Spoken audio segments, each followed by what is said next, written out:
DD किसान, बदलते भारत की शान।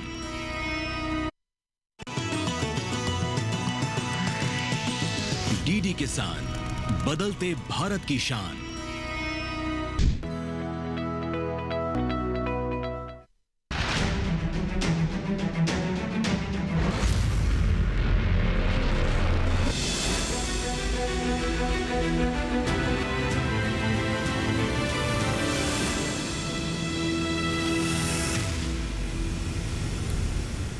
नमस्कार, आप देख रहे हैं दूरदर्शन किसान। हमारा लाइव फोन कार्यक्रम हेलो किसान में आप सभी का स्वागत है। मैं हूं आपके साथ ज्योत्सना। हेलो किसान एक ऐसा कार्यक्रम है जिसमें हम आपके लिए खेती किसानी से संबंधित कुछ ऐसे विषय लेकर आते हैं जिससे कि आपकी खेती किसानी और भी ज़्यादा बेहतर हो सके, आसान हो सके और वो एक फ़ायदे का सौदा साबित हो सके। तो अपने आज के इस लाइव फोन कार्यक्रम में हम आपके लिए क्या विषय लेकर आए हैं, आइए सबसे पहले हम आपको उसी से अवगत करवाएं। आज हम जानकारी हासिल करेंगे मोटे अनाज के बारे में, उसका खाद्य, पोषण और आय सुरक्षा से संबंधित। अगर आप इससे संबंधित कोई भी जानकारी हासिल करना चाहते हैं तो टीवी स्क्रीन पर दिखाए जा रहे हमारे टोल फ्री नंबर्स पर आप हमें फोन कर सकते हैं, जो कि है 1800-113060, 1800-113061। जब भी आप इन नंबर्स पे फोन करेंगे आपका पैसा बिल्कुल नहीं लगेगा, कोई भी शुल्क नहीं लगेगा। केवल आपने अपने टीवी की आवाज़ को बिल्कुल बंद रखना है। खास तौर से जिस दौरान आप अपना प्रश्न विशेषज्ञों से पूछ रहे हो, एक विकल्प और है हमारे पास आपके लिए, जो कि हमारा व्हाट्सएप नंबर। अगर फोन लाइन बिजी जा रही है तो सीधे आप अपने मैसेजेस हम तक पहुंचा सकते हैं। अपने नाम और अपने शहर के नाम के साथ अपना सवाल भेज दीजिए 8800520717 पर। तीसरा विकल्प भी हम आपको बता दें, हमारा ईमेल आईडी जो कि है hellokisan2015@gmail.com। अपने ईमेल आईडी जो है वो हम आपको एक बार फिर से बता देते हैं, hellokisan2015@gmail.com। अपने सवाल, अपने नाम और अपने शहर के नाम के साथ आप हमें मेल भी कर सकते हैं। 3 विकल्प हमने आपको बता दिए हैं। अब आइए हम आपका परिचय करवा देते हैं स्टूडियो में मौजूद हमारे विशेषज्ञों के साथ। हमें आज इस विषय पर ज़्यादा जानकारी देने के लिए मौजूद है डॉक्टर समर्थ लाल मीणा जी। आपका बहुत बहुत स्वागत है डॉक्टर मीणा। वहीं दूसरी ओर मौजूद हैं डॉक्टर अनामिका ठाकुर। तो डॉक्टर अनामिका, आपका भी बहुत स्वागत है हमारे आज के इस लाइव फोन कार्यक्रम में।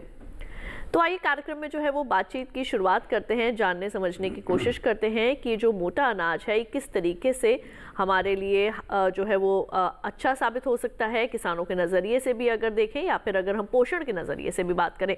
तो सबसे पहले डॉक्टर मीणा, आपसे मैं यहाँ पर जानना चाहूँगी कि जब हम बात करते हैं मोटे अनाज की तो बहुत सी चीज़ें जो हैं हमारे किसानों के जहन में भी आती हैं। सबसे पहले तो इसकी इम्पोर्टेंस जानना चाहेंगे कि मोटे अनाज का क्या महत्व है, हमारे किसानों को इसकी खेती जो है वो क्यों करनी चाहिए। बिल्कुल, देखिए सबसे पहले तो मैं सभी किसान भाइयों और बहनों को गणतंत्र दिवस की शुभकामनाएं देना चाहूँगा। और महत्व की बात ऐसी है कि आपको पता है कि जो हमारे जो मोटे अनाज हैं इनको हम बोलते हैं श्री अन्न बोलते हैं, क्योंकि ये श्री अन्न इसलिए बोलते हैं कि हमारे जो प्लानेट है, इस ग्रह पर जो सबसे पहले जो इस तरह की जो फसलें आई उनमें श्री अन्न सबसे पहले आए। और उसके बाद क्योंकि ये सभी जो श्री अन्न वाले जो मोटे अनाज हैं ये घास कुल की फैमिली से आते हैं और इनसे ही हमारा गेहूं आया है, तरह तरह के और भी दूसरी क्रॉप आई है, लेकिन ये शुरुआती तौर पर हमारा खाना था पहले। और आपको पता है कि ये श्री जो अन्न है उसको हम सुपर फूड बोलते हैं, क्योंकि इनमें बहुत ज़्यादा पोषण तत्वों की भरपूर मात्रा होती है, जिसमें आपका कार्बोहाइड्रेट हो गया, फैट भी कम होती है, इसमें मिनरल जो अत्यधिक मिनरल होते हैं, खनिज लवण जो होते हैं वो बहुत ज़्यादा इसमें पाए जाते हैं। और दूसरी बात है कि इनकी जो खेती है वो बहुत ही कम पैसे में की जा सकती है।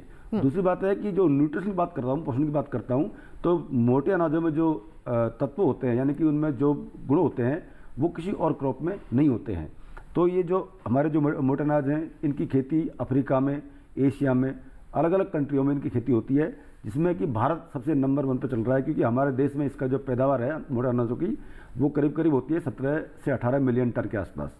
और इसमें जो शेयर हमारा जो पूरे वर्ल्ड में जो शेयर है हमारा प्रोडक्शन का वो करीब करीब 38.4% है, यानी कि भारत देश पूरे विश्व में नंबर 1 है मोटे अनाज की पैदावार में। तो खाने के हिसाब से भी, और जो आज क्लाइमेट चेंज हो रहा है, जलवायु परिवर्तन हो रहा है, उसमें भी ये जो श्री अन्न है ये बहुत ही अच्छी तरह से पैदा किए जा सकते हैं और ये बहुत ही ज़्यादा रेजिस्टेंट हैं और इनको कम मात्रा में पानी चाहिए, कम मात्रा में इनको न्यूट्रिएंट चाहिए और कम मात्रा में इनको इनपुट चाहिए।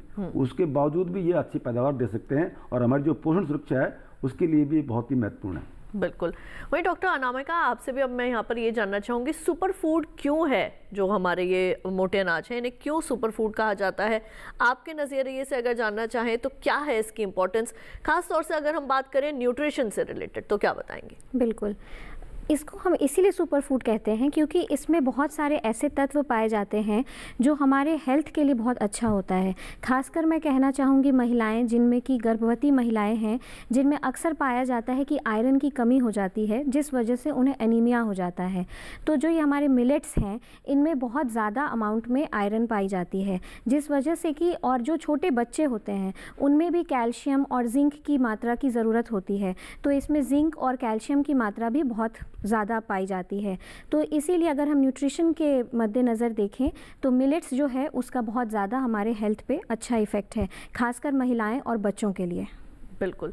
तो यहाँ पर अभी हमने संक्षेप में जाना कि जो हमारा मोटा अनाज है, श्री अन्न है, जिसे सुपर फूड भी जो है वो कहा जाता है, तो इसका क्या इंपॉर्टेंस है, इसका क्या महत्व है, खासतौर से पोषण के नज़रिए से अगर देखें तो इसका क्या महत्व है, महिलाओं के जीवन में किस तरीके से जो है वो सुधार लेकर आ सकता है अगर इसका ग्रहण किया जाए तो, और साथ ही साथ जो हमारे बच्चे हैं उनके भी सेहत पे इसका कितना अच्छा जो है वो असर पड़ सकता है। अगर किसानों के नज़रिए से देखें तो प्रोडक्शन में भी जो है, इसके उत्पादन में भी काफ़ी अच्छी बढ़ोतरी, जैसे कि यहाँ पर डॉक्टर मीना ने, वो हो रही है।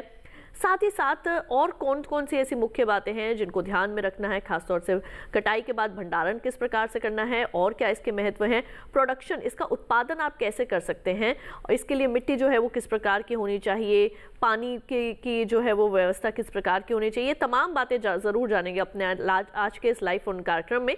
लेकिन पहले देखते हैं इस विषय पर आधारित एक खास रिपोर्ट।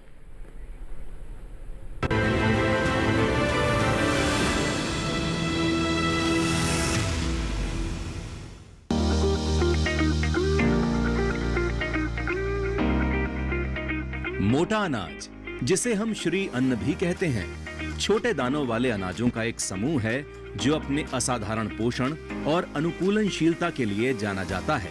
मोटे अनाजों में बाजरा, ज्वार, रागी, कांगनी, कोदो, कुटकी, चीना, सांबा, brown top millet, teff millet और फोनियो मिलेट आते हैं। बता दें कि भारत के अनुरोध पर संयुक्त राष्ट्र महासभा ने खाद्य और पोषण सुरक्षा में मोटे अनाज के महत्व को स्वीकार करते हुए साल 2023 को अंतर्राष्ट्रीय पोषक अनाज वर्ष घोषित किया था। कम लागत में मोटे अनाज की खेती और जलवायु परिवर्तनों को झेलने की इनकी क्षमता ने मोटे अनाज को किसानों के लिए एक स्थायी विकल्प और देश की खाद्य टोकरी का एक महत्वपूर्ण हिस्सा बना दिया है। मोटे अनाज की खेती को राष्ट्रीय खाद्य सुरक्षा एवं पोषण मिशन के माध्यम से सहायता प्रदान की जाती है, जिससे पहले राष्ट्रीय खाद्य सुरक्षा मिशन NFSM के नाम से जाना जाता था। मोटे अनाज के उत्पादन को बढ़ावा देने के लिए कृषि एवं किसान कल्याण विभाग राष्ट्रीय खाद्य सुरक्षा मिशन के अंतर्गत पोषक अनाजों पर एक उप मिशन चला रहा है, जिसमें ज्वार, बाजरा, रागी, मंडुआ, कुटकी, कोदो, झंगोरा, कांगनी और चीना जैसे छोटे मिलेट शामिल हैं। ये पहल 28 राज्यों और 2 केंद्र शासित प्रदेशों जम्मू कश्मीर और लद्दाख को कवर करती है। मोटा अनाज पोषण की दृष्टि से भी सुरक्षा प्रदान करता है। मोटे अनाज पोषण के लिहाज से विविधता से भरे होते हैं और इनमें कई तरह के सूक्ष्म पोषक तत्व मौजूद होते हैं। मोटे अनाज ग्लूटेन मुक्त होते हैं और सीलियाक रोगों से ग्रस्त लोगों के लिए अच्छे रहते हैं। चेना में प्रोटीन की उच्चतम मात्रा पाई जाती है और सांवा रेशे का सबसे अच्छा स्रोत है। मोटे अनाज खनिज और बी कॉम्प्लेक्स विटामिनों का प्रचुर स्रोत होते हैं। रागी की बात करें तो रागी में मेथियोनाइन अमीनो अम्ल प्रचुर मात्रा में पाया जाता है। इसमें पथ्य रेशे के साथ साथ अन्य खनिज, विशेषकर कैल्शियम, आयरन और मैग्नीशियम भी पर्याप्त मात्रा में पाया जाता है। ये गर्भवती और स्तनपान कराने वाली महिलाओं के लिए काफी फायदेमंद साबित होता है।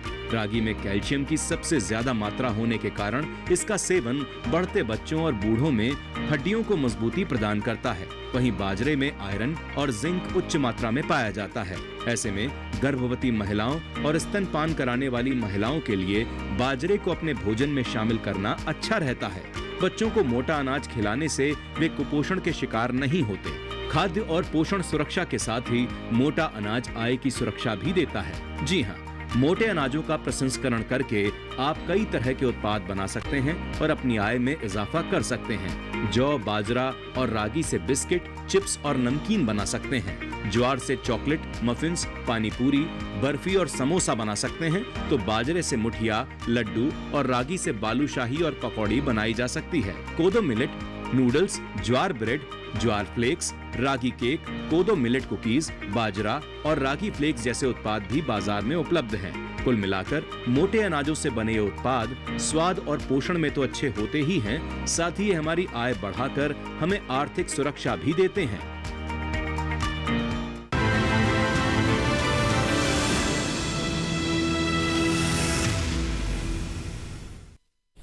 तो अभी आपने इस रिपोर्ट के जरिए जाना कि मोटे अनाज के क्या महत्व हैं, खासतौर से अगर हम बात करें किसानों की तो उनके लिहाज से कितना महत्वपूर्ण है अगर वो करते हैं मोटे अनाज की खेती, और या फिर अगर हम देखें अपने जो हमारी महिलाएं हैं, खासतौर से जो गर्भवती महिलाएं हैं, जो स्तनपान कराने वाली महिलाएं हैं, या फिर जो बच्चे हैं, उनके लिए जो है वो मिलेट्स का यानी कि श्री अन्न का क्या कितना महत्व है, ये अभी आपने इस रिपोर्ट के जरिए जाना। आपके लिए एक बार फिर से बता दें, आज हम बात करें मोटे अनाज के बारे में कि अगर आप इसकी खेती करना चाहते हैं या फिर इसकी पोषण से अगर संबंधित कुछ भी जानना चाहते हैं, तो अगर आपके मन में कोई भी सवाल उठता है तो आप हमें फ़ोन कर सकते हैं हमारे टोल फ्री नंबर्स पर, जो कि है 1800-113060 और 61, या फिर हमारे व्हाट्सएप नंबर पर भी आप जो है वो हमें सवाल अपने सीधे लिख के भेज सकते हैं 8800-520-717। हमारा ईमेल आईडी hellokisan2015@gmail.com, उस पर भी अपने सवाल अपने नाम और अपने शहर के नाम के साथ लिखना ना भूलें।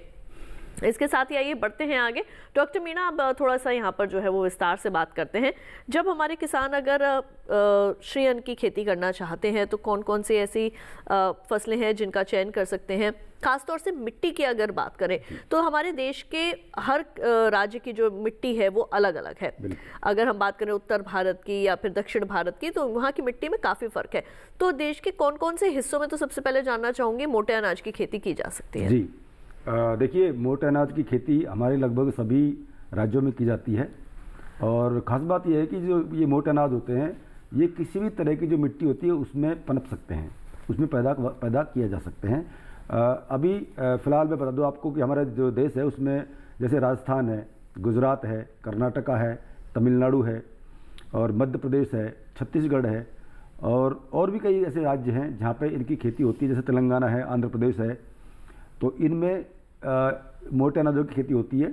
जैसे बाजरा है, बाजरा सबसे महत्वपूर्ण है और सबसे ज़्यादा उगाया जाने वाला मोटा अनाज है, जो कि राजस्थान में उगता है, और उत्तर प्रदेश के कुछ सेंट्रल पार्ट में भी बाजरा की खेती होती है, और गुजरात में भी होती है, आंध्र प्रदेश में भी होती है, तेलंगाना में भी होती है। और जब बात करूँ मैं रागी की, तो रागी विशेष करके कर्नाटका में बोया जाता है, वहाँ इसकी अच्छी पैदावार ली जाती है। ऐसे ही सावा है, सावा राजस्थान में होता है, गुजरात में भी होता है, तेलंगाना में भी होता है, और आंध्र प्रदेश में भी होता है, उड़ीसा में भी होता है। बहुत सारे स्टेट हैं जहाँ पे कि सामा यहाँ पैदा होता है। और विशेषकर जो इनकी मिट्टी की जब बात करता हूँ मैं, तो ये बहुत ही बहुत ज़्यादा इनका पीएच का कोई ज़्यादा मसला नहीं होता है। ये बहुत बड़ी रेंज में भी उगाए जा सकते हैं। ये 6 से लेकर के 8.5 पीएच रेंज में भी इनकी खेती की जा सकती है, और किसी प्रकार की जो मिट्टी है उसमें इसकी खेती की जा सकती है। बस ध्यान ये रहना चाहिए कि हमारी जो मिट्टी है वो बहुत ज़्यादा वो सलाइन ना हो, एल्कली ना हो, या फिर बहुत ज़्यादा एसिडिक ना हो या अम्लीय ना हो। बस जो बीच वाली मिट्टी होती है उसकी रेंज काफ़ी बड़ी है, उसमें इनकी खेती की जाती है। और बलुई दोमट जो मिट्टी होती है वो सबसे उपयुक्त मानी जाती है।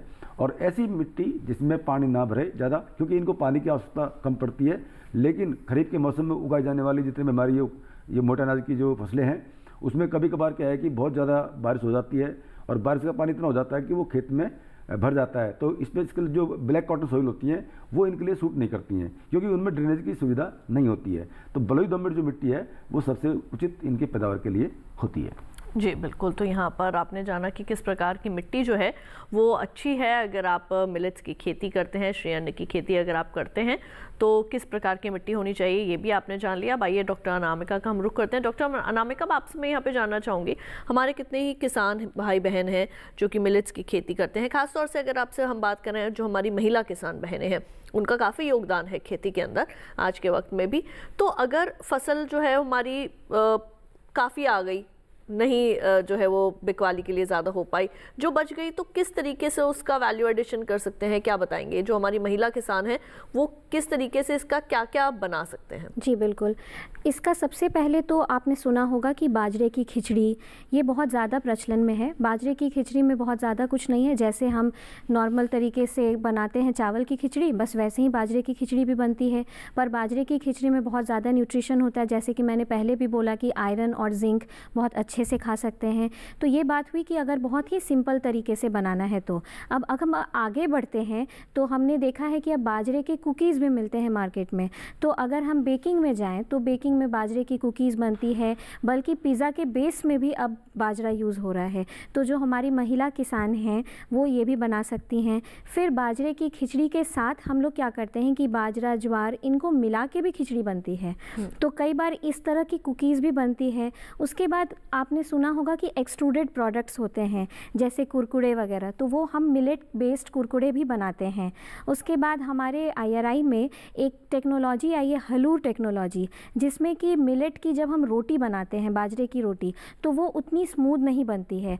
तो हमने क्या किया है कि बाजरे में या दूसरे जो मिलेट हैं उसमें हमने वीट से ग्लूटिन निकाल के बस उतने ही अमाउंट में हमने ग्लूटिन निकाला है जितना कि हमारे सेहत के लिए ख़राबी ना हो, और वो डाला है हमने बाजरे के आटे में। और उसकी जब हम रोटी बनाते हैं तो वो ऐसा लगता है कि आप बिल्कुल सॉफ्ट रोटी खा रहे हैं।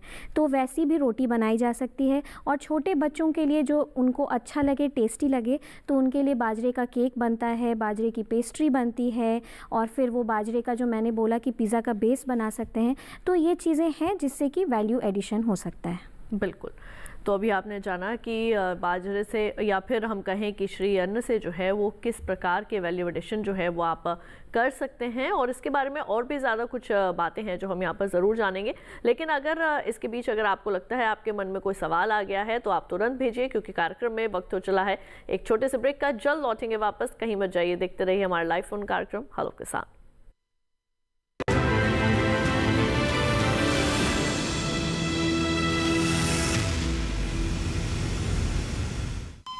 अरे सुन तो। मुझे क्या सुनाना चाहते हो? जो सुनाओ मेरी सौतन को। किसको? अरे वही तुम्हारा मोबाइल फोन जिससे सुबह शाम दिन रात चिपके रहते थे और कहते थे किसान कॉल सेंटर से बातें हो रही हैं। अच्छा ये बात है। हाँ क्यों, क्या हुआ? अब बात नहीं होती क्या? अब तो झट से बात हो जाती है। ऐसा क्या? हाँ, अब तो ज्यादा लाइनें और खास तकनीक के कारण खेती के माहिरों से तुरंत बात हो जाती है। और अगर कभी लाइन व्यस्त हो तो अपनी समस्या फोन पर रिकॉर्ड करा दो, वहाँ से फोन आ जाता है और समस्या की हल का मैसेज भी आ जाता है। ये देखो आ गया। अरे वाह, इसका मतलब इंतजार की घड़ी अब खत्म। हाँ। तभी मैं सोचूं कि आजकल मुझ पर इतना प्यार क्यों आ रहा है। कृषि संबंधी समस्याओं का अपनी भाषा में तुरंत हल पाने के लिए पूरे भारत में किसी भी फोन से हेल्पलाइन नंबर पर संपर्क करें। किसानों का दोस्त किसान कॉल सेंटर।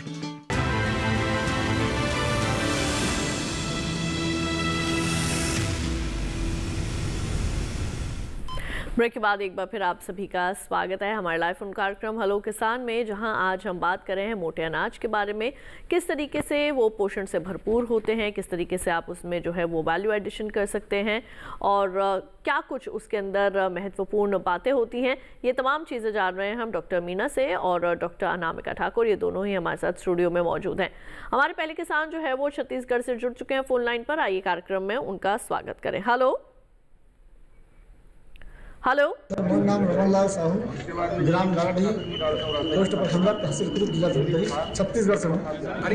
उत्पादन कैसे बढ़ाया जाए, उसका ग्रोथ कैसे हो जिससे हमें ज़्यादा अनाज मिल सके, और उसको कटाई के समय उसको कैसे हम संभाल के रख सकें और उसको अच्छा जिससे कीमत मिल सके, उसके लिए हम सब से क्या करना चाहिए।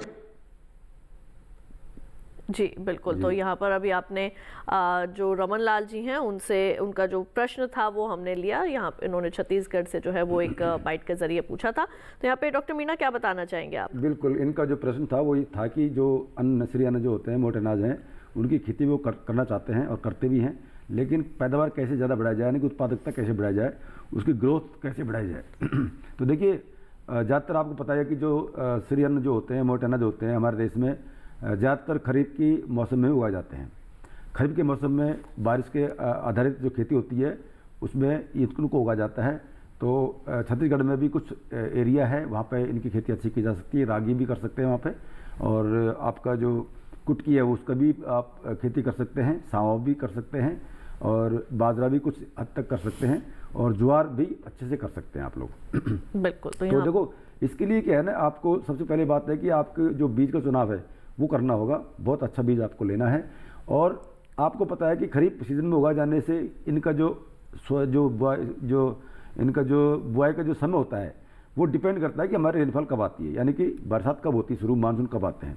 तो जैसे ही मानसून की पहली बारिश होगी तब आप इनकी बुआई आप कर देंगे। तो सही समय पर अगर बुआई करेंगे तो आपकी जो फसल है उसकी ग्रोथ भी बढ़िया होगी, और आने वाले समय में उसमें पैदावार जो है वो ऑटोमेटिकली बढ़ जाएगी। इसलिए आपकी जो उत्पादकता है वो भी इसमें बढ़ जाएगी। बिल्कुल। और इसी के साथ हमारे पहले कॉलर जो है वो जुड़ चुके हैं, विपिन जी सागर मध्य प्रदेश से। आइए कार्यक्रम में उनका सवाल शामिल करें। हेलो जी, नमस्कार मैम। जी विपिन जी, आपका स्वागत है कार्यक्रम में। सवाल पूछिए। जी, सवाल मेरे दो थे। पहला, हम ये जानना चाह रहे थे कि जो हम मोटे अनाज के प्रोडक्ट बनाते हैं, तो जैसे कोई चीज हमने बनाई तो उसकी एक्सपायरी डेट हम कैसे तय करें कि ये कितने दिन तक खाने योग्य है? और दूसरा सवाल है था कि जो बिजली होती है मोटे अनाजों से हम कुछ भी बना जाए, समोसा या बर्फी या कोई अन्य चीज बना, क्या वो यही रहती है जैसे हम मैदे की बनाते हैं, पर इसका कुछ अलग विधि होनी चाहिए? जी बिल्कुल। आपका दूसरा सवाल एक बार फिर से दोहरा सकते हैं आप?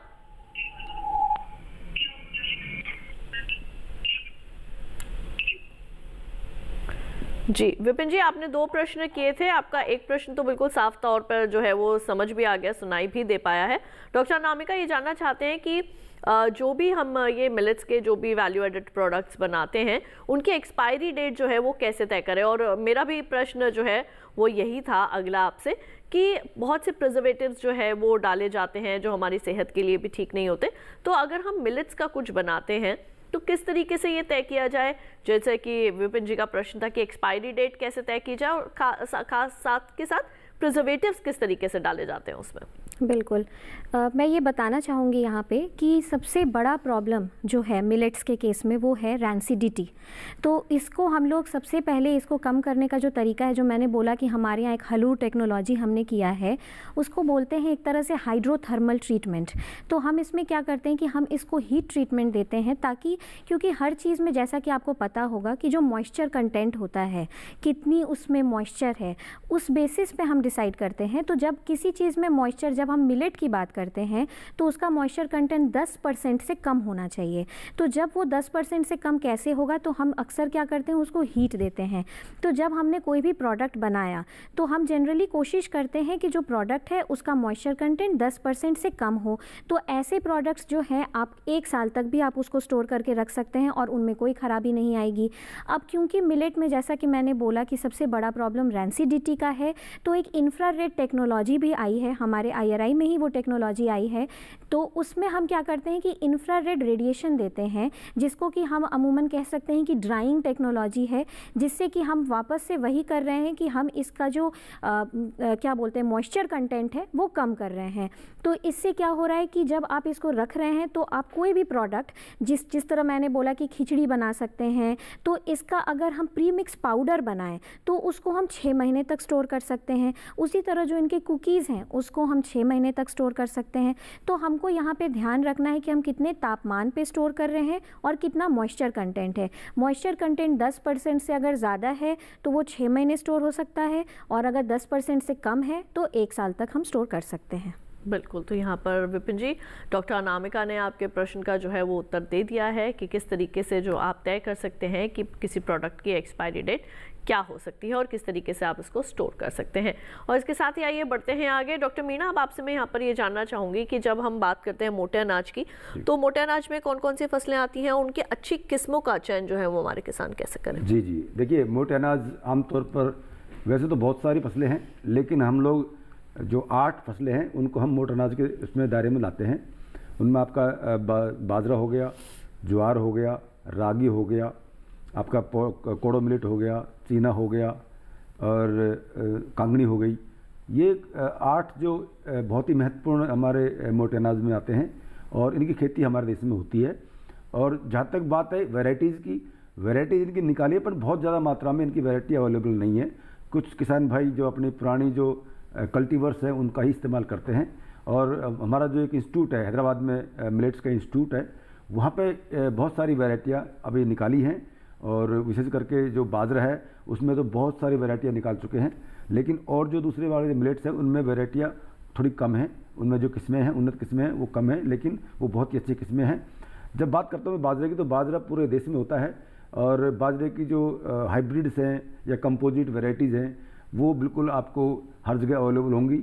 और हमारा जो ICAR के जो इंस्टीट्यूट्स हैं वहाँ भी इनकी ITEC सेंटर होता है, वहाँ भी इनकी किस्मों का आप इस्तेमाल कर सकते हैं। और बाकी जो ऑथेंटिकेट जो एजेंसियां हैं, जैसे NSC हुआ, आपका स्टेट कॉर्पोरेशन हो गया, ऐसे ही कुछ प्राइवेट एजेंसियां भी हैं जो कि ऑलरेडी प्रमाणित बीज देती हैं, तो उनका भी आप इस्तेमाल कर सकते हैं। तो बाजरे में तो हाइब्रिड्स बहुत ज़्यादा है। और मैं किसान भाई को कहना चाहूँगा कि आप जब बाजरा हाइब्रिड करें तो हर बार आपको नया बीज लेना पड़ेगा, क्योंकि हाइब्रिड में एक्चुअली होता क्या है ना, उसको लगातार अगर बोएंगे तो उसमें सेग्रेशन की प्रॉब्लम हो सकती है, तो आपकी जो वैरायटी है वो यूनिफॉर्म नहीं रहेगी। तो इसलिए हर बार आपको हाइब्रिड का नया सीड लेना पड़ेगा। और कंपोजिट की बात करते हैं, कंपोजिट जो वैरायटीज होती हैं उनका आप सीड 3-4 साल चला सकते हैं। और जो फोडर के रूप में काम में लेते हैं उसमें भी आप कंपोजिट का इस्तेमाल आप कर सकते हैं। लेकिन हाइब्रिड में आपको हर बार नया बीज लेना पड़ेगा। और जो किस्मों का जो अवेलेबिलिटी है वो पूरे स्टेट्स में है, यानी कि हरियाणा, उत्तर प्रदेश, राजस्थान, गुजरात, तेलंगाना, आंध्र प्रदेश, कर्नाटका, इन सब जगह ही बाजरे की और अन्य जो दूसरे मोटे अनाज हैं इनकी किस्में आपको अवेलेबल हैं। जी बिल्कुल। और इसी के साथ हमारी अगली कॉलर मोनिका जी इस वक्त मध्य प्रदेश से फ़ोन पर ऑनलाइन है। आइए उनका कार्यक्रम में सवाल शामिल करें। Hello hello. नमस्कार मैम। जी मोनिका जी, आपका स्वागत है। आपने हमें खंडवा मध्य प्रदेश से फ़ोन किया है, सवाल पूछिए। मैम मेरा सवाल है कि हम रोटी और खिचड़ी के अलावा मोटे अनाज और ऐसा कौन सा प्रोडक्ट बना सकते हैं जिससे कि हम हमारा व्यापार शुरू कर सके। जी बिल्कुल। जी डॉक्टर नामिका क्या बताएंगे? मैं ये बताना चाहूँगी कि आपने सुना होगा कि चना जोर, उसी तरह से हम मिलेट्स के भी बनाते हैं जिसको कि हम फ्लेक्स बोलते हैं। तो ये एक बहुत ही अच्छा स्रोत है आमदनी का किसान भाई बहनों के लिए, क्योंकि जब आप इसके फ्लेक्स बनाते हैं तो आप फ्लेक्स बनाना एक बहुत ही आसान तरीका है। इसमें हम क्या करते हैं कि जब भी हम मिलेट लेते हैं उसका एक मॉइस्चर कंटेंट तक लाते हैं और उसको फ्लेकिंग मशीन में डाल के बहुत ही आसानी से उसको बना के खाया जा सकता है और ये बहुत ज़्यादा न्यूट्रिटिव भी है। उसी तरह जैसे कि मैंने पहले भी बोला कि हम मिलेट्स के कुकीज़ भी बना सकते हैं, फिर मिलेट के हम जैसे पिज़्ज़ा का मैंने बोला बेस भी बना सकते हैं, मिलेट की रोटी भी बनती है। पर अगर हम आमदनी के सोर्स की बात करें तो फ्लेक्स और कुकीज़ अभी मैं बोल सकती हूँ कि सबसे ज़्यादा है। और मैं और भी इसमें जोड़ना चाहूँगी कि हम लोगों ने मिलेट बेस्ड पास्ता और नूडल्स भी बनाया है। जी बिल्कुल। और इसी तरीके से अभी यहाँ पर मोनिका जी आपको यहाँ पर डॉक्टर नामिका ने बता भी दिया कि आप कौन कौन से ऐसे खाद्य पदार्थ हैं जो कि आप बना सकते हैं जिससे आप अपना जो बिज़नेस है, जिसकी जो कि आपका प्रश्न था कि आप क्या ऐसा बना सकते हैं जिससे अपना काम जो है वो शुरू कर पाएँ, तो यहाँ पर उन्होंने आपको तमाम जो है वो विकल्प बता दिए। डॉक्टर नामिका, मेरा आपसे प्रश्न यहाँ पर ये भी है कि जैसे हम शुरुआत में हमने बात की कि जो गर्भवती महिलाएं हैं या जो स्तनपान करवाने वाली महिलाएं हैं उनके लिए जो मिलेट्स है वो काफ़ी फ़ायदेमंद रहता है। किस प्रकार से, ऐसे कौन कौन से पोषक तत्व इसमें होते हैं जो इस तरह जो महिलाएं हैं उनके लिए, उनकी सेहत के लिए अच्छा हो? मिलेट्स सबसे ज़्यादा रिच सोर्स है of iron, zinc, calcium, phosphorus. और जैसा कि आपको पता है ये चारों चीज़ें ही हैं जो महिलाओं में सबसे ज़्यादा कह सकते हैं कि डिफिशियंसी होती है। जैसे जो महिलाएं गर्भवती होती हैं या स्तनपान कराती हैं उनमें सबसे ज़्यादा डिफिशियंसी आयरन की होती है और मिलेट एक सबसे सरल सोर्स है उस डिफिशियंसी को पूरा करने का। और फिर जैसे आप ये भी है कि जैसे मान लीजिए कि जो गर्भवती महिलाएं हैं उनका फिर बाद में बहुत ज़्यादा वज़न बढ़ जाता है, तो उसको कंट्रोल करने के लिए भी हम मिलेट बेस्ड प्रोडक्ट्स खा सकते हैं जिससे कि आपका पेट भी भर जाएगा, पोषण भी पूरा मिलेगा और आपका वज़न भी नियंत्रित रहेगा। जी बिल्कुल। और इसी के साथ कार्यक्रम में यहाँ पर वक्त हो चला है एक और छोटे से ब्रेक का। जल्द लौटेंगे वापस और एक और वीडियो मैसेज को करेंगे शामिल। कहीं मत जाइए, देखते रहिए हमारा लाइव फोन कार्यक्रम हेलो किसान।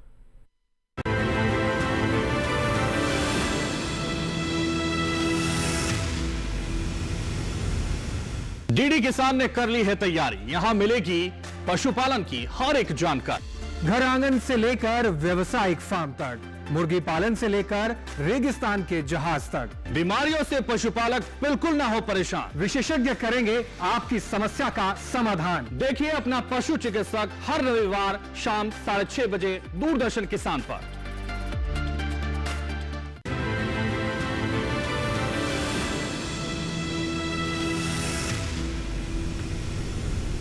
ब्रेक के बाद एक बार फिर आप सभी का स्वागत है हमारे लाइव फोन कार्यक्रम हेलो किसान में, जहां आज हम बात कर रहे हैं मोटे अनाज के बारे में, किस तरीके से आप इसका उत्पादन कर सकते हैं और कैसे ये हमारे शरीर के लिए अच्छा साबित होता है, कितना महत्वपूर्ण है ये हमारे लिए। आइए हम देखते हैं हमारा अगला वीडियो मैसेज सदाशिव जी ने भेजा है कर्नाटका से। उनका क्या प्रश्न है?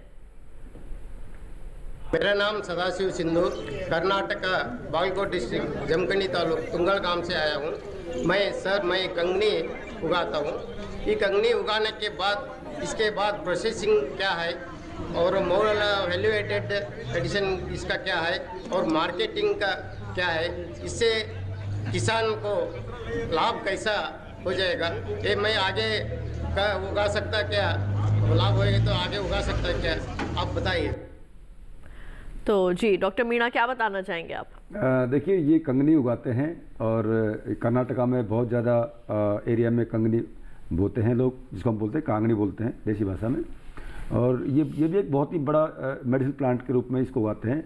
और जैसे कि मैडम नामकान ने बताया था कि भाई ये बहुत न्यूट्रिशियस होते हैं, तो नो डाउट कि सारे ये अनाज जो होते हैं हमारे जो मिलेट्स हैं, ये मोटे अनाज हैं, इन सब में ही पोषण तत्वों की बहुत भरपूर मात्रा में पाए जाते हैं। तो पहली बात तो यह है कि मैं ये कहूँगा कि एक बीज का चयन अच्छा से कर लें, बढ़िया से आप किसी चुनाव कर लें।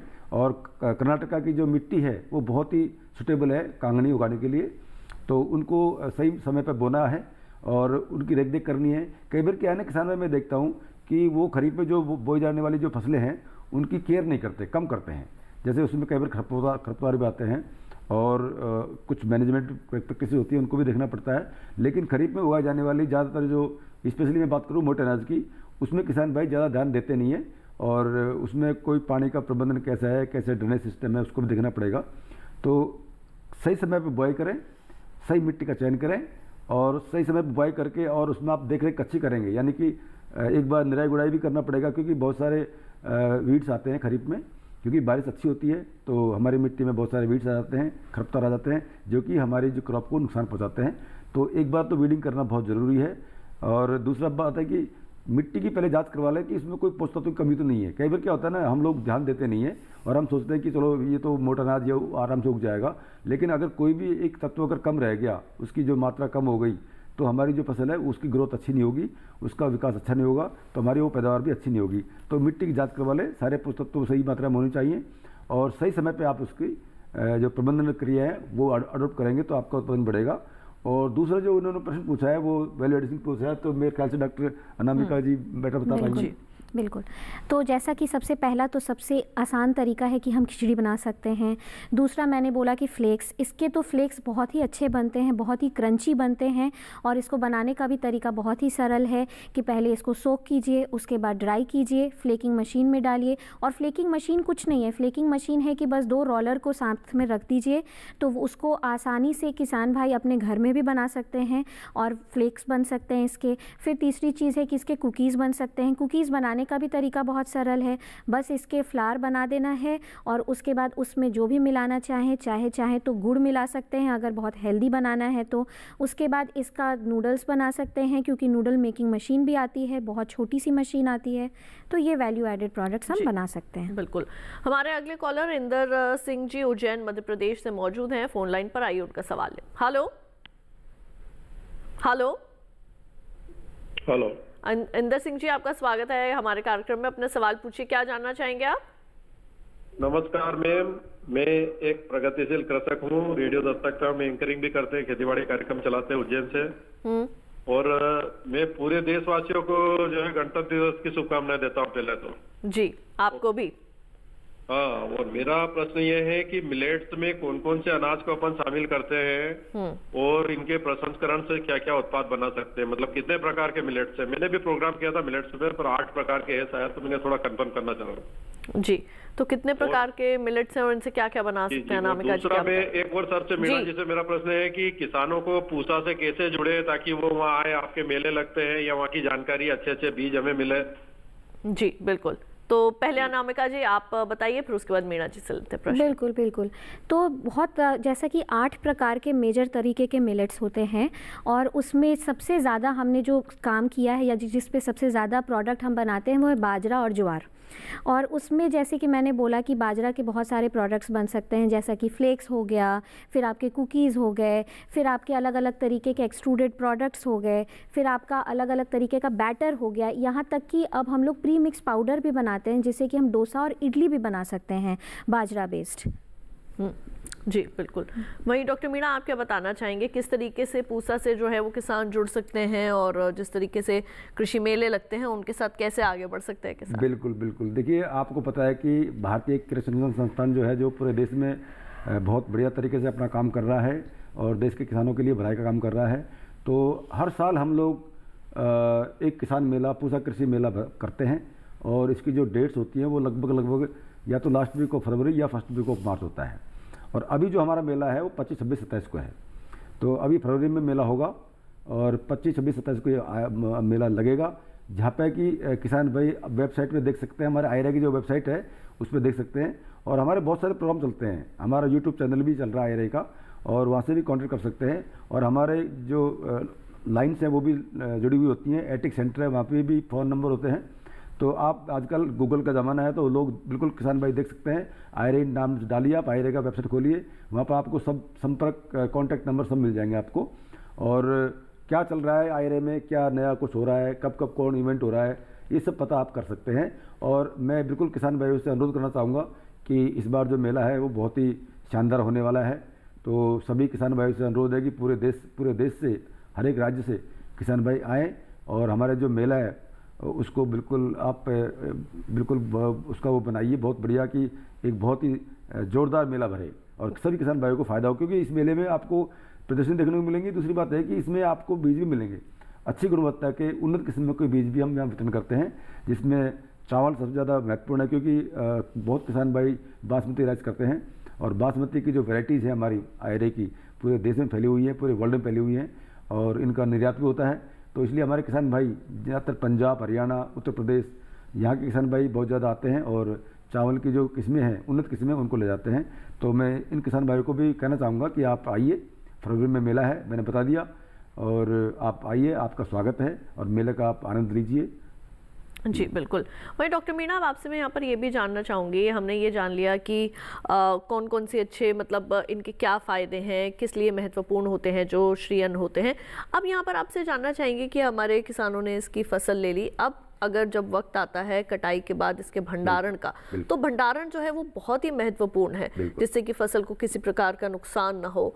तो किस तरीके से हमारे किसान जो है वो इसका भंडारण कर सकते हैं? बिल्कुल, देखिए, जब आपकी फसल पक गई है, एक तो होता है फिजियोलॉजिकल मैच्योरिटी होती है और एक होती है हार्वेस्टिंग स्टेज। तो जब हार्वेस्टिंग स्टेज आ जाती है तो आपको ये ध्यान देना है कि आपकी जो फसल है उसको सही समय पर काटना होता है। अगर आपने पहले काट लिया तो नुकसान हो जाएगा, और अगर आपने बाद में काटा है तो भी नुकसान हो जाएगा। इसलिए हमको ये करना है कि हमें कब काटना है, इसका कौन सा तरीका है कि हमारी फसल पक कर तैयार हो जाती है। और आपको पता है कि ज़्यादातर जो हमारी जो मोटे अनाज होते हैं उनके दाने खुले होते हैं, यानी कि ज्वार, बाजरा, रागी जो भी होते हैं, सावा, इनके जो बीज होते हैं ये बहुत ओपन होते हैं, पता लग जाता है। तो आपको पता है कि जब फसल हमारी पक कर तैयार हो जाती है तो आप उनमें से एक बीज को ले लीजिए, एक दाने को ले लीजिए, और दाने को अगर आप अपने दांतों के अंदर दबाएंगे तो उसमें थोड़ी सी आवाज़ आएगी, कट की आवाज़ आएगी, यानी कि वो पिचकेगा नहीं। तो अगर पिचकेगा नहीं और कट की आवाज़ आती है तो इसका मतलब आपकी जो फसल है वो पक कर तैयार हो गई है, अब ये कटने की स्थिति में आ चुकी है। तो पहली बात तो है कि सही समय पर कटाई करो। उसके बाद उसको आप 3-4 दिन खेत में ही छोड़ दीजिए, धूप लगने दीजिए, इसे हम बोलते हैं ना सन ड्राई। तो उसको हम सन ड्राई करेंगे और उसके बाद उसकी घाई करेंगे, कुटाई जो भी करेंगे। आजकल थ्रेशर भी आ चुके हैं तो थ्रेशर का इस्तेमाल भी कर सकते हैं और घाई भी कर सकते हैं। तो उसके बाद फिर हम बीज को निकाल लेते हैं, यानी कि दाने हैं उनको अलग कर लेते हैं और अलग करके दानों को भी हम सुखाते हैं। क्योंकि जैसे आराम का ना बताया कि भाई मॉइस्चर बहुत इंपॉर्टेंट होता है। अगर हमको स्टोरेज करना है, बीज को अगर मार्केट में नहीं ले जाना है पहले और हमको स्टोरेज करना है, तो स्टोरेज के लिए हमको बीज में जो मॉइस्चर होता है, उसका जो नमी होती है वो 10 से 12% के बीच में होनी चाहिए, इससे ज़्यादा नहीं होनी चाहिए। कटाई के समय 18% होती है, लेकिन जब भंडार करेंगे तो उस समय 10 से 12% इसमें मॉइस्चर होना चाहिए, तब भी आप इसका भंडारण कर सकते हैं। और भंडारण की जगह जो है वो साफ़ सुथरी होनी चाहिए, उसमें किसी प्रकार का कोई हानिकारक कीट या कोई रोग लगने की संभावना नहीं होनी चाहिए। तो अगर आपने मॉइस्चर कंट्रोल कर लिया, 10 से 12% का अगर ग्रेन में मॉइस्चर है, तो आप इसका स्टोरेज कर सकते हो और लंबे समय तक कर सकते हो। जी बिल्कुल। और यहाँ पर आज हम आपको एक बार फिर से बता दें, आज हम बात करें मोटे अनाज के बारे में। ये क्यों महत्वपूर्ण है, इसकी खेती करना कैसे किसानों के लिए लाभदायक जो है वो साबित हो रहा है, और इसी के साथ हम इसके वैल्यू एडिशन से संबंधित भी जो तमाम जानकारी हैं वो हासिल कर रहे हैं। कार्यक्रम में हमारे अगले कॉलर हमारे साथ जुड़ चुके हैं, आइए उनका सवाल शामिल करें। हेलो हेलो, संतोष जी, आपको आवाज़ मिल रही है हमारी? हाँ जी, जी आपका स्वागत है, आपने बलिया से हमें फ़ोन किया है, उत्तर प्रदेश से। अपना सवाल पूछिए। हेलो जी संतोष जी, सवाल पूछिए। मैम नमस्कार। जी नमस्कार। मैम, जितने भी मोटे अनाज हैं उनके उत्पादन में जानकारी। अपना सवाल आप फिर से दोहराएं, आपकी आवाज़ हमें बहुत कट के मिल रही है, प्रश्न बिल्कुल समझ नहीं आ रहा, आप क्या जानना चाह रहे हैं? मैम, हम ये जानना चाह रहे हैं कि जो प्रशिक्षण भारतीय कृषि अनुसंधान संस्थान में चलते हैं, उन प्रशिक्षणों को हम कैसे प्राप्त कर सकते हैं? मोटे अनाज के अगर आप बीज लेना चाहते हैं, जो मुझे प्रश्न समझ है वो संस्थान जो अनुशासित होते हैं उनसे कहाँ कैसे लिए जा सकते हैं? जी, मैंने पहले बोला था, एक्चुअली जो मोटे अनाज में बाजरा, ज्वार, रागी, सांवा ये सब आते हैं।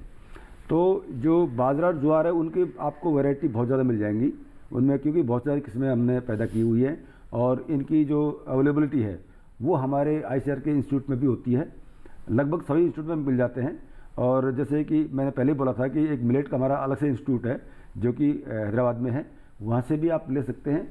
और दूसरी बात है कि हमारी जो NSC है, नेशनल सीड कॉर्पोरेशन है, वहाँ से आप सीड ले सकते हैं, बहुत ऑथेंटिकेटेड हमारी एजेंसी है वो। और ऐसे स्टेट सीड कॉर्पोरेशन भी होते हैं, वहाँ से भी आप ले सकते हैं। और कुछ प्राइवेट एजेंसी भी होती हैं जिनको कि लाइसेंस मिला हुआ है, वहाँ से भी आप अच्छी गुणवत्ता का बीज आप ले सकते हैं। और या फिर आप किसी किसान भाई से, क्योंकि देखो हाइब्रिड तो आपको हर बार लेना पड़ेगा, कंपोजिट अगर लेना है तो कंपोजिट आप 2-3 साल तक चला सकते हैं, लेकिन उसके बाद उसको बदलना पड़ता है। तो इसलिए आपको बीज की उपलब्धता हर जगह आपको मिल जाएगी, मार्केट में भी मिलते हैं और हमारे जो ICAR के इंस्टीट्यूट के काउंटर भी मिलते हैं। दूसरा क्या है कि NSC और स्टेट सीड कॉर्पोरेशन है, वहाँ भी आपको ये मिल जाएंगे। जी बिल्कुल। और इसी के साथ हमारे कार्यक्रम में यहाँ पर वक्त हो चला है एक और छोटे से ब्रेक का, जल्द लौटेंगे वापस, कहीं मत जाइए, देखते रहिए हमारा लाइव फोन कार्यक्रम हेलो किसान।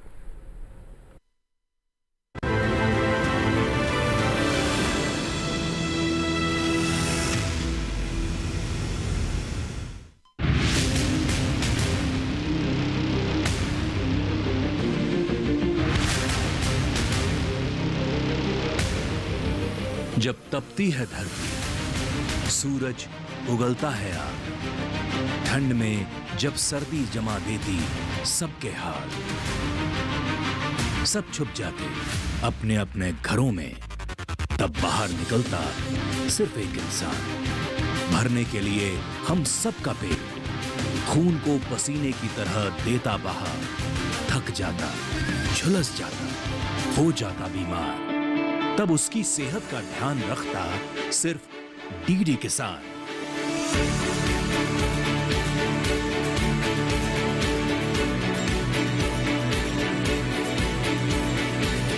देखिए स्वस्थ किसान शनिवार शाम 6 बजे लाइव, सिर्फ दूरदर्शन किसान चैनल पर।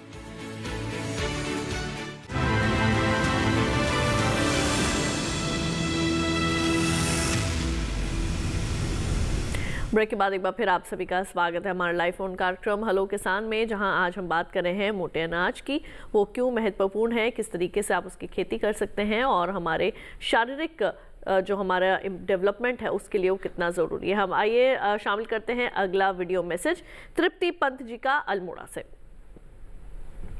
नमस्कार, मेरा नाम प्रीति पंत है। मैं उत्तराखंड के अल्मोड़ा ज़िले से हूँ। सर, मेरा आपसे क्वेश्चन है कि हम लोग जो है मोटा अनाज का उत्पादन करते हैं और उसको उत्पादन को बढ़ाने के लिए हम किस तरीके से कार्य कर सकते हैं। पहला क्वेश्चन मैं आपसे ये करना चाहूँगी। दूसरा एक सवाल मेरा और है कि हम जब उसकी कटाई करते हैं तो उसकी कटाई के बाद हमें उसकी जो आगे की प्रोसेस होती है उसमें क्या सावधानियाँ हमें रखनी चाहिए। बिल्कुल जी, डॉक्टर मीणा क्या बताएंगे। बिल्कुल, देखिए इनका प्रश्न बहुत लंबा चौड़ा है, यानी कि बुआई से लेकर कटाई तक और कटने के बाद भंडारण तक।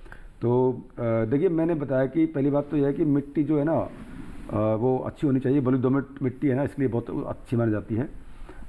कोई भी मोटा अनाज हो, जैसे सावा है, रागी है, ये काफ़ी इम्पोर्टेंट है, बाजरा भी है, आपको ज्वार भी है। तो अलग अलग वैरायटी अलग अलग क्षेत्र में ऑलरेडी मतलब रिकमेंडेड हैं।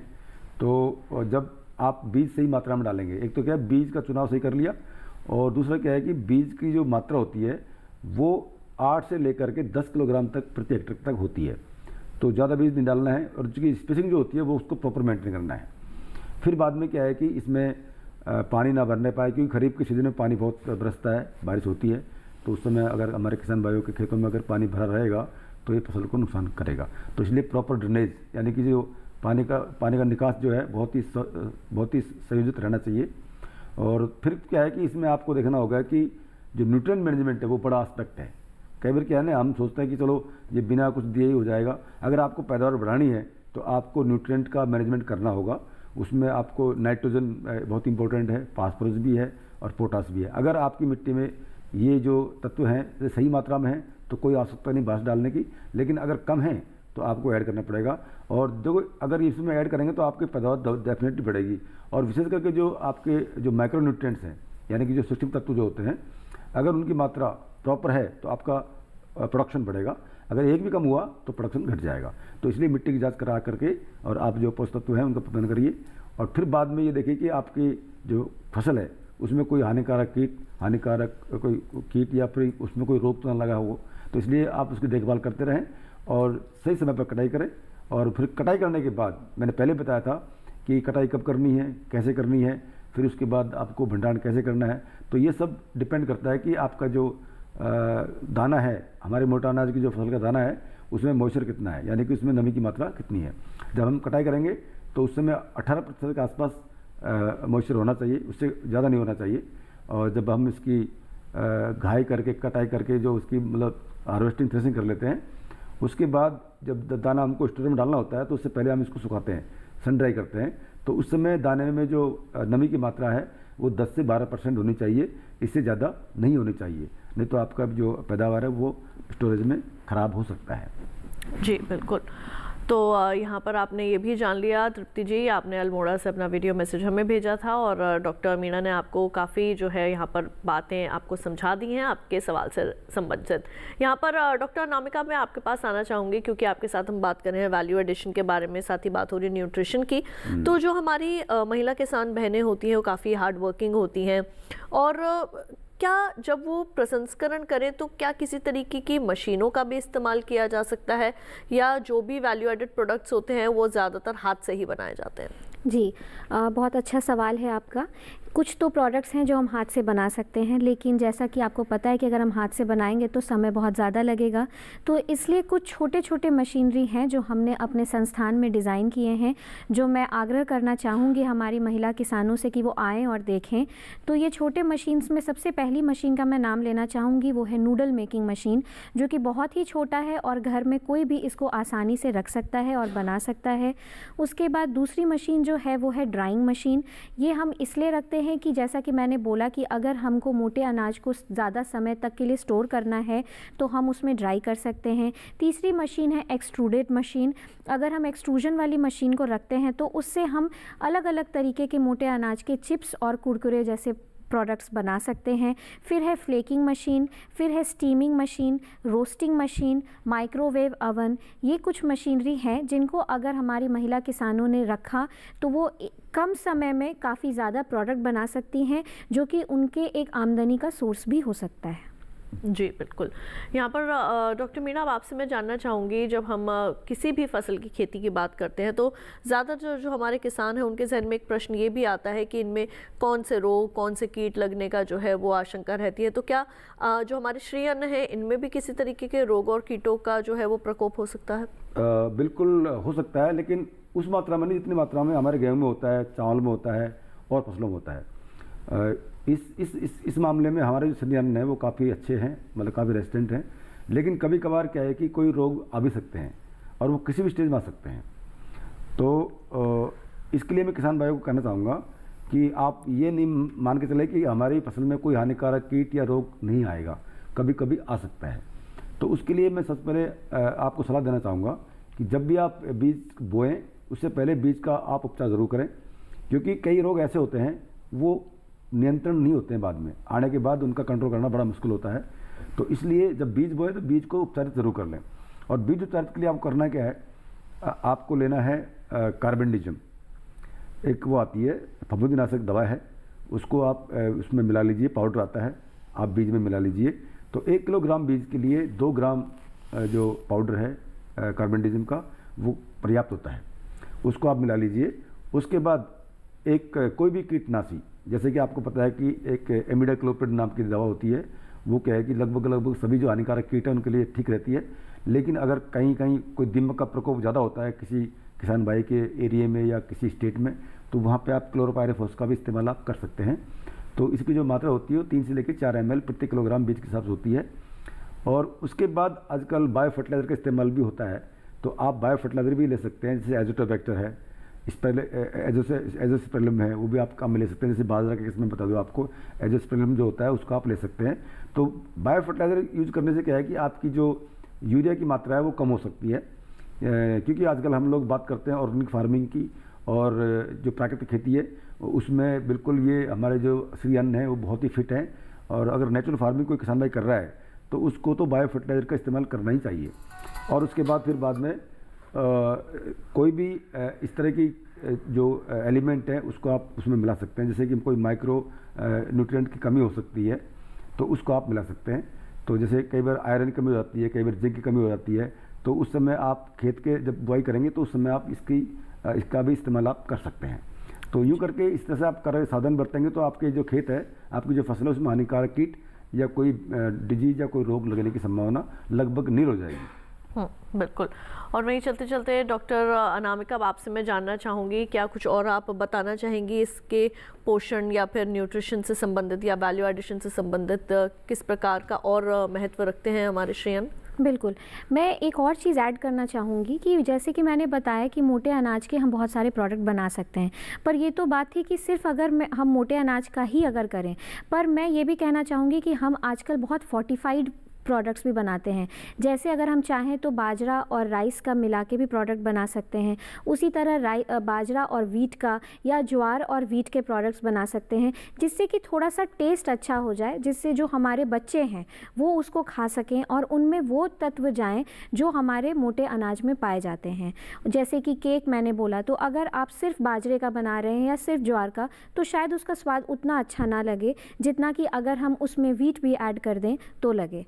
तो जैसे कुकीज़ की भी बात हो रही है, तो ये कुछ वैसे वैल्यू एडेड प्रोडक्ट्स हैं जिनको हम मोटे अनाज के किसी भी दूसरे अनाज के मेल के साथ, जैसे पल्स के साथ भी हम बना सकते हैं। तो ये कुछ वैल्यू एडेड प्रोडक्ट्स हैं जो मैं ऐड करना चाहूँगी। बिल्कुल। और इसी के साथ आप दोनों का बहुत बहुत धन्यवाद, आप यहाँ पर आए, इतना वक्त दिया और विषय से संबंधित बहुत अच्छी जानकारी आप दोनों ने ही साझा की, उसके लिए आप दोनों का एक बार फिर से शुक्रिया। धन्यवाद। तो आज हमने जाना कि मोटे अनाज का क्या महत्व है और वो हमारे शारीरिक विकास के लिए किस तरह से जो है वो महत्वपूर्ण स्थान रखता है। तो हम उम्मीद करेंगे कि हमारे आज के कार्यक्रम में दी गई तमाम जानकारी आप सभी के ज़रूर काम आएंगी। अब आइए हम आपको बता दें कि अगली बार हम किस विषय पर जो है वो जानकारी हासिल करेंगे। अगली बार हमारे लाइव फोन कार्यक्रम में बात करेंगे कृषि मेले प्रदर्शनी के बारे में, कृषि नवाचारों के प्रदर्शन के बारे में। अगर विषय से संबंधित कोई भी प्रश्न आप हमें पहले से भेजना चाहते हैं तो आप हमारा ईमेल आईडी जो है वो नोट कर सकते हैं। हमारा ईमेल आईडी है hellokisan2015@gmail.com और इसके साथ ही हमारा जो टोल फ्री नंबर है दूरदर्शन किसान का, वो भी आप लिख सकते हैं। हमारा टोल फ्री नंबर है 1800-113060। इस पर सोमवार से शनिवार सुबह 6 बजे से रात के 10 बजे तक आप कभी भी जो है वो आप फ़ोन कर सकते हैं और आप इस पर जो है वो अपने प्रश्न हमें भेज सकते हैं। इसके साथ ही वीडियो मैसेज भी अगर आप हमें भेजना चाहते हैं तो वो भी आप अपना प्रश्न हमें भेज सकते हैं 8800-520-717 हमारे व्हाट्सएप नंबर के माध्यम से। अगर आज के कार्यक्रम में कोई भी जानकारी आपसे रह गई है या फिर अगर आप किसी भी जानकारी को एक बार फिर से देखना चाहते हैं तो टीवी स्क्रीन पर दिखाए जा रहे इस QR कोड को स्कैन कीजिए। इससे सीधे आप हमारे YouTube चैनल पर चले जाएंगे। वहां जाकर आप एक बार फिर से हमारे इस कार्यक्रम को देखकर तमाम जानकारियां हासिल कर सकते हैं। तो आज के लिए बस इतना ही, मुझे दीजिए इजाजत। आप देखते रहिए दूरदर्शन किसान, रखिए अपना ख्याल। नमस्कार।